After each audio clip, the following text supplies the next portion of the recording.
So, welcome to the next session. Let me share my screen. Let me share my entire screen. So, in this session, we are going to discuss next topic, that is comments. Okay, we are going to see about comments, how to use comments in Python. Okay, let us enlarge my presentation. So, comments. So, you have to know about what is a comment. You should know about what is a comment. So, comments are non-executable statements. Okay, comments are, this word is very important. Comments are non-executable statements. Okay, comments are not non-executable statements. So these statements are ignored during program execution. Okay, which means that your program does not have any effect. Okay, this line is skipped. This line is not executed by your interpreter, Python interpreter. See the first point, comments or comments make the program easily readable and understandable. So it can be in understandable format, so that they are telling easily readable and understandable, in which a programmer and non-programmer can understand how this comment is working. Okay. So the comments are non-executable statements. They have, this point is very important. They have no effect on program results. The compiler or interpreter ignores that particular line and skips that line and goes to the next line. The syntax for including comment is, it starts with hash. Okay, it starts with hash symbol. See the example, hash swap.py, hash swapping of two values, hash written by Sujita. Okay, this is about comment. Next, input function. So input function, using input function, you are going to read input from the keyboard. Okay, you're going to read input from the keyboard. You're typing the input in keyboard. Your compiler will recognize the input and convert it into an integer or numeric values. So the syntax for input function is equal to is necessary. Okay, left side of equal to you have any variable. Right side of equal to you have to include this input function. Input function has an additional parameter called prompt. Okay, what do you mean by prompt?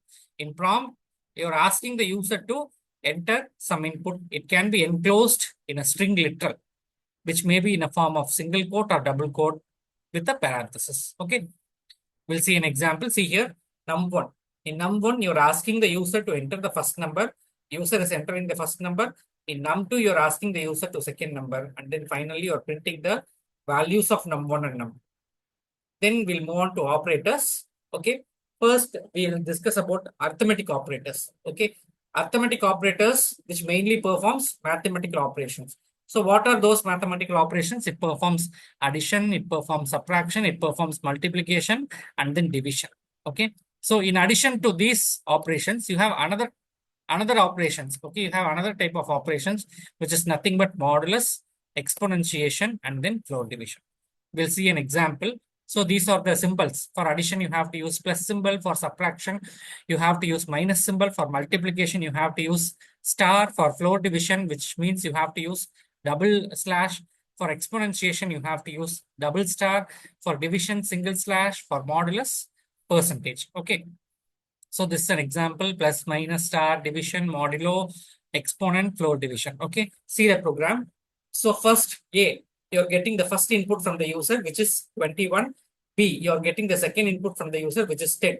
Okay. For performing addition, you have to write A plus B, subtraction A minus B, multiplication A into B, division A divided by B, modulus A mod B, exponent A double star B, floor division A double slash B. So see the output, A plus B, that is 21 plus 10, 31. Then A minus B, 21 minus 10, 11. Then A into B, 21 into 10, 210. Then A divided by B, 210 divided by 21 divided by 10, 2.1. Then 21 modulo 10. Okay, the remainder, when you divide 21 by 10, the remainder is 1. Then 21 to the power of 21 to the power of 10. You will get the answer 166 some enlarged digits. Then 21 divided by, say 21 double divided by 10. When you give 21 double divided by 10, I will show you in the interpreter. Just I end the slideshow and go move to my interpreter, that is compiler interpreter, sorry, Python interpreter. I will clear the screen. Okay, I will open the new window, new ideally. I'm going to the desktop, move to the desktop. In desktop, if you install this, you have a folder called Python ideally. You open this Python ideally, we will check all the arithmetic operators. We'll check the working of these arithmetic operators. First one is 21 plus 10. We'll see the output. 21 plus 21 shift plus 21 plus 10. What's the output you are getting? 31. Okay, then 21 minus 10. You're getting 11.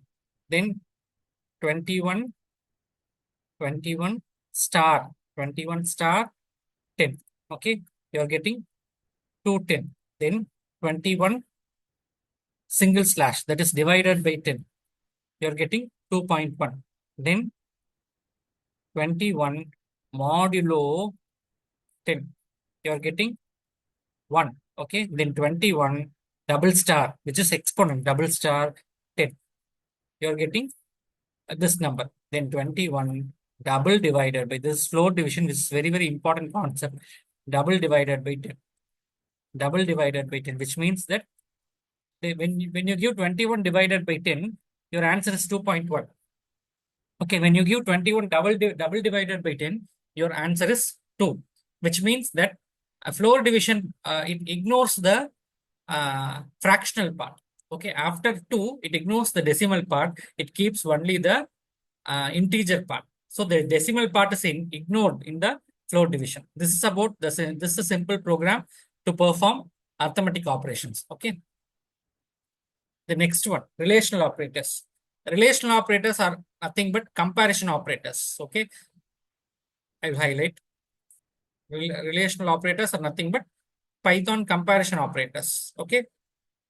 This compares two expression and then it produces the result in form of true or false. Okay. For example, it compares two expression. For example, you take 5 equal to 5. Sorry, this is 5. 5 double equal to. What is the purpose of double equal to? Double equal to performs comparison. Okay, 5 double equal to 5. Okay, I'm writing 5 double equal to 5. So is it true or false? It is true. Is it true means it returns the true. Is it false means it returns the result as false. Okay. See, these are the sum of the relational operators. Greater than equal to, less than equal to, not equal to. Then you have less than symbol. Okay. Then you have double equal to symbol. Okay. Equal to should be in the form of double equal to. Okay. Double equal to. Here it is written in wrong format. The next one, double equal to, not equal to, greater than, greater than equal to, less than equal to. We'll see an example program. So here the same value you are getting A value from the user, B value from the user, which is 4 and 5. First 4 equal to 5 is false. Then 4 not equal to 5, it is true. 4 greater than 5, it is false. 4 less than 5, it is true. 4 greater than or equal to 5, it is false. 4 less than or equal to 5, it is true. Okay. So let us stop here and we'll continue the next next operators in the next session. Thank you for watching. Thanks. I'll end my session.